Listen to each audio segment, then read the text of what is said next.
Hello, bienvenue dans cette vidéo Tops et Flops. Ce sera pour la période du mois d'octobre. Bien, on y est, hein. Donc au mois d'octobre, il y avait SN, donc toutes les grosses machines sont arrivées, tout arrive pour les fêtes, donc on a le choix, trop de choix sûrement. Donc j'ai aussi beaucoup joué au mois d'octobre, donc ça va être assez long, je pense, parce que on va faire une vingtaine de titres, je crois, quelque chose comme ça. Spoiler directement, pas d'énormes déceptions. Plutôt des jeux pas spécialement convaincus, mais pas spécialement de déception. On va commencer par le Château Blanc qui vient d'arriver, donc c'est de White Castle chez De Vere, le Château Blanc chez Yellow qui vient d'arriver. On a fait un bûcher au laurier, donc je ne vais pas m'attarder dessus, allez voir sur la chaîne le bûcher au laurier du Château Blanc.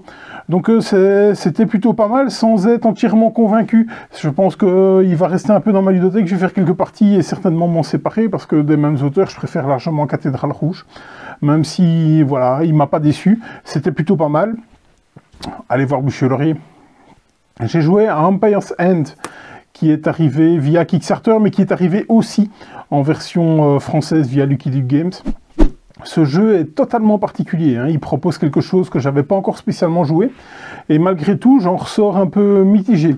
C'est pas mal, c'est vraiment bien, la proposition est belle, mais j'ai pas spécialement été emballé par ce genre de choses. À mon avis, je pense que je vais tourner un bûcher au laurier avec Laurent dessus. Il y a matière à dire des choses dessus, donc voilà, on va arrêter de m'épancher là-dessus. Vous verrez, il y aura certainement un bûcher au laurier. Même chose pour Kutnaora, qui m'a donné vraiment envie d'y retourner, mais vraiment, j'ai très envie d'y retourner. Et donc, à l'heure actuelle, je ne sais pas faire mon avis dessus, parce que ce jeu, voilà, on n'arrive pas à se positionner comme il faut, même Laurent n'arrive pas à se positionner. Faire une deuxième partie, au minimum, ou en faire encore plusieurs avant de savoir tourner un bûcher au laurier dessus, afin de savoir vraiment se positionner sur ce jeu. L'envie y est, hein. L'envie d'y retourner y est vraiment, mais pour le moment, pas encore entièrement convaincu par celui-là. Perspective, aussi, j'ai pu le jouer. Et en fait, ce jeu n'est pas pour moi. C'est des jeux d'enquête, de déduction, tout ça. Voilà, ça me passe au-dessus de la tête. Qu'est-ce qu'on peut dire? C'est que le matériel est là. Hein, c'est très bien. C'est chez du Space Cowboy. Généralement, c'est très clean ce qu'ils font. Hein, donc, ils ont une grosse machine à tirer avec les Unlock.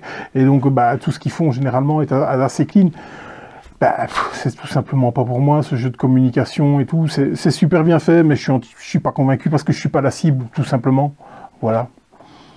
J'ai aussi joué au Cortège, le Cortège, un jeu de pichenette.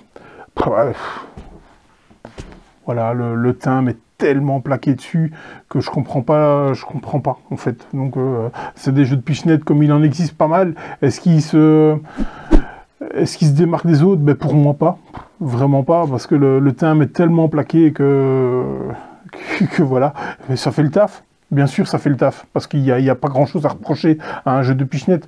C'est du jeu d'affrontement en pichenette, ouais, c'est là.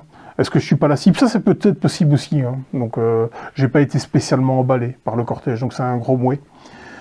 Minodice. Minodice est le jeu de dés de Skull King. Alors moi, Skull King, vraiment, je l'adore. Je l'aime énormément, Skull King. Donc est-ce que c'est voilà le fait qu'on m'avait vendu ça qui me provoque une mini déception sans en être une réellement, hein, parce que le jeu fonctionne vraiment bien. On a passé une belle partie, on a bien rigolé. Maintenant, quand le Skull King c'est devenir une fuite, là, je suis un peu... ouais. Je suis un peu entre deux eaux là-dessus. Mais sinon, ça fait le taf. Donc, les sensations de Skull King sont clairement là, avec un énorme chaos, puisqu'on ne sait rien planifier, puisque au moment où on va dire, ouais, ok, je vais faire X pli, eh bien, on va jeter les dés et on verra qu'est-ce qu'il en ressort. Donc voilà, c'est cette partie incontrôlable qui me laisse un peu sur mon ouais, plutôt que le jeu soit bien. Mais sinon, ouais, ça fait le taf. Si vous n'êtes pas allergique au hasard, allez-y, foncez, clairement. Un autre jeu qui m'a laissé un peu entre deux eaux, c'est Forêt Mixte.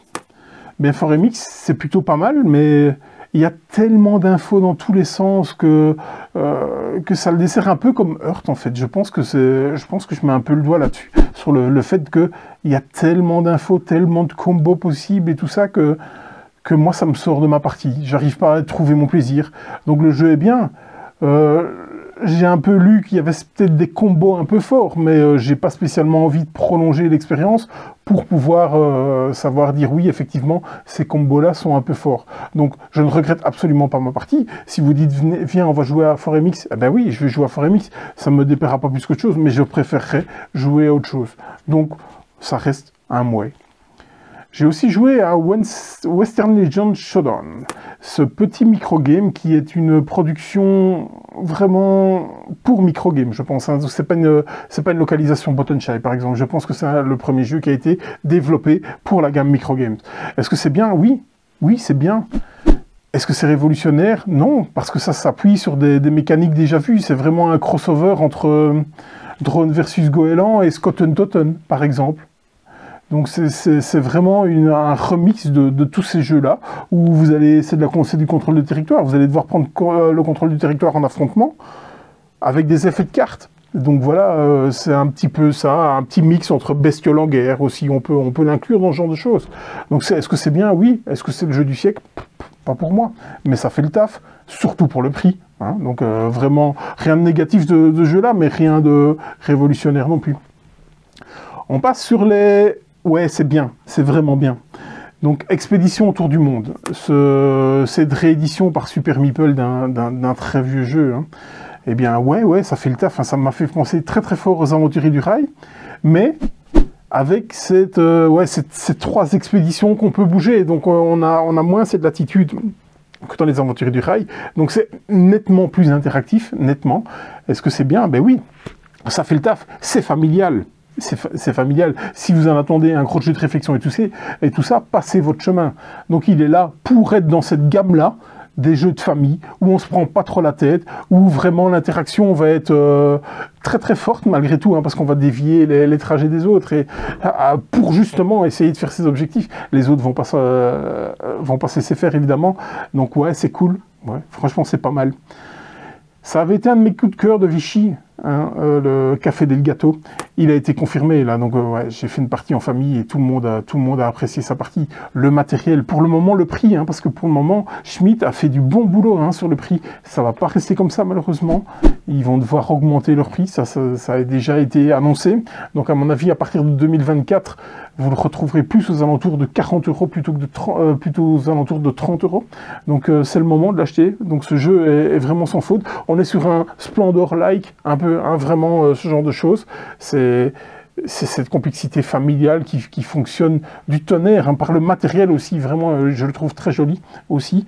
Et bien donc, sans faute pour moi, pour Café del Gâteau.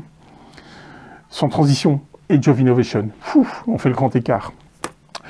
Je ne vais pas spécialement m'attarder dessus, parce qu'il y a un bûcher au laurier aussi sur la chaîne pour Age of Innovation. Bah, ouais, que dire, c'est du lourd, c'est limite du sans faute, c'est du... Ouais, allez voir le bûcher au laurier, c'est vraiment très bien.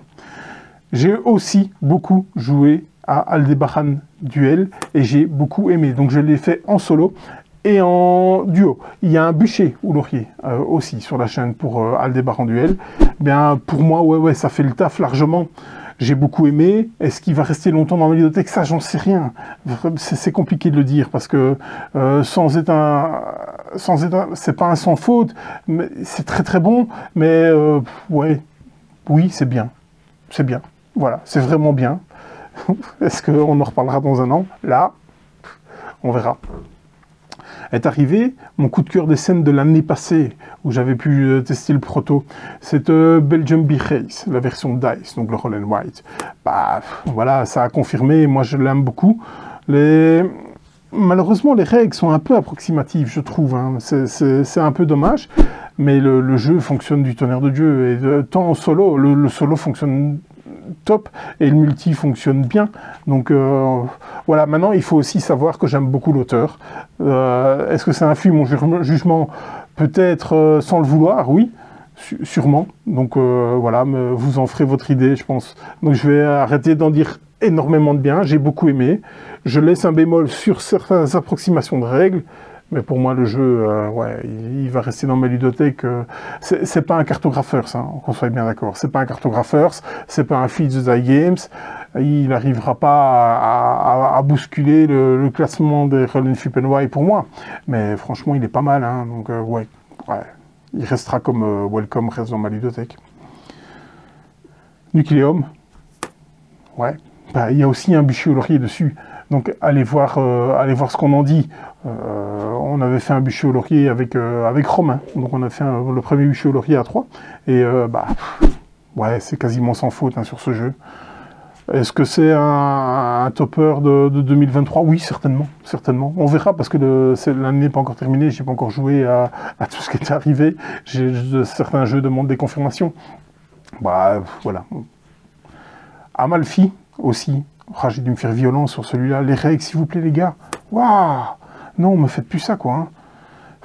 J'ai vraiment dû insister, hein, pour rentrer dans ce jeu-là parce que j'étais très découragé par cette lecture de règles avec beaucoup trop d'icônes, beaucoup trop d'icônes. Enfin, on parle qu'avec des icônes. Employez des mots, s'il vous plaît. Employez des mots pour faire cette règle-là. Donc, ceci dit, j'ai joué. Parce que les échos étaient tellement positifs que je me suis fait violence. J'ai dû regarder plusieurs vidéos. Et au final, ben, j'y ai réussi et je ne regrette absolument pas parce que Amalfi, ouais, c'est vraiment bien. Hein. Moi, j'aime beaucoup le travail qui a été fait sur Silex. J'avais pas joué à la version précédente. Mais voilà, oui, c'est bien. C'est vraiment très bien. Par contre, je n'ai fait que du solo. Je n'ai fait que du solo. J'aimerais vraiment bien le jouer en multi. Et je pense que ça va bientôt être chose faite. On a des soirées de programmées, donc il va certainement arriver sur la table parce que c'est un peu la demande de certains de mes amis. Donc je serais très curieux de le jouer en solo. J'espère qu'il n'est pas trop long. Hein. J'espère vraiment qu'il n'est pas trop long. Pour le moment, c'est méga top Amalfi. Alors, c'est pas encore dispo, mais ça arrive tout bientôt. Ce qui m'a pas spécialement convaincu, donc dans ce qui arrive tout bientôt aussi, il n'y a pas de réelle déception, plus des choses qui m'ont pas spécialement convaincu. Donc on est plus sur des mouets plutôt que des flops, hein, clairement. C'est Pirates of Maracaibo. Donc on l'a testé à SN. C'est bien, oui, mais dans quelle mesure je sors celui-là plutôt que Maracaibo? Parce qu'il m'a vraiment donné envie de jouer à Maracaibo. Les sensations sont là. Et je me retrouve avec des manipulations qui me dérangent un tout petit peu avec ces cartes où on va les prendre, on va retirer tout ce qu'il y a dessus et tout ça. Alors je me dis, pourquoi? Pourquoi? Parce que, est-ce que le jeu est plus court? Oui, le jeu est plus court. Est-ce qu'il est beaucoup plus court? Ben non, il n'est pas beaucoup plus court. Donc, pourquoi alors avoir rajouté certaines manipulations sur le fait que il existe déjà son père et son père fait le taf largement? Ouais, je suis pas entièrement convaincu par Pirates de Maracaibo, c'est bien, oui. Est-ce qu'il fait doublon? Pour moi, oui, clairement. Un autre jeu qu'on a essayé qui m'a pas spécialement convaincu, Freeing Circus. Mais il faut le dire, on n'a pas fait une partie complète. On a fait une partie démo chez Devir et au final, ça a été tellement vite qu'on s'est dit waouh. Waouh! On n'a rien fait. Mais, on n'a fait qu'une demi-partie. Et donc, en n'ayant rien fait sur une demi-partie, je me dis, waouh! Une partie complète, le sentiment de ne pas en avoir fait assez sera là, je pense. Donc, il me tarde d'essayer une partie complète, mais j'ai quand même des doutes sur le fait que, ouais, ce sera bien, parce que ça a été tellement vite. Maintenant, est-ce que ce jeu ne demande pas, à l'instar de Kudnaora, d'avoir fait plusieurs parties pour pouvoir en apprécier toute la saveur? Là, je pense qu'on est aussi là-dessus. Maintenant, est-ce que j'aurais envie d'en faire plusieurs parties? Là, ce sera autre chose. Donc, Freeing Circus n'est pas encore arrivé des scènes. On se demande bien pourquoi, parce qu'il était disponible à SN, et donc voilà, c'était une question que j'ai posée à mon fournisseur en disant « c'est quand tu veux, mon ami ». Donc il se passe quelque chose avec ce jeu, donc j'espère qu'il arrive bientôt, qu'on puisse enfin faire un avis définitif là-dessus. Il n'arrive pas pour tout de suite, hein. La version française, donc la version anglaise, oui, est arrivée, donc elle est déjà sold out de notre côté, on n'a plus rien à vendre. Donc la version française, par contre, est annoncée pour, à mon avis, Cannes. je pense, c'est février 2024. C'est Rats of Witsar, donc les Rats de Witsar en version française. C'est aussi un Luciani. Moi, j'ai beaucoup aimé ma partie qu'on a fait à SN, avec cette espèce de roue qui prend un peu plus de valeur en fonction du nombre d'ouvriers qu'on a. J'ai trouvé ça très très bien. Par contre, il y a certains points qui me chiffonnent un peu, et donc j'ai très envie d'y retourner pour confirmer le fait que, pour moi, c'est vraiment bien, Rats of Witsar. Donc c'est surtout cette partie où on rentre un peu à l'aveugle dans certaines pièces, et donc on se retrouve avec des bonus qu'on ne sait pas trop ce qu'on va en faire, puisqu'on ne sait pas trop ce qu'on va avoir.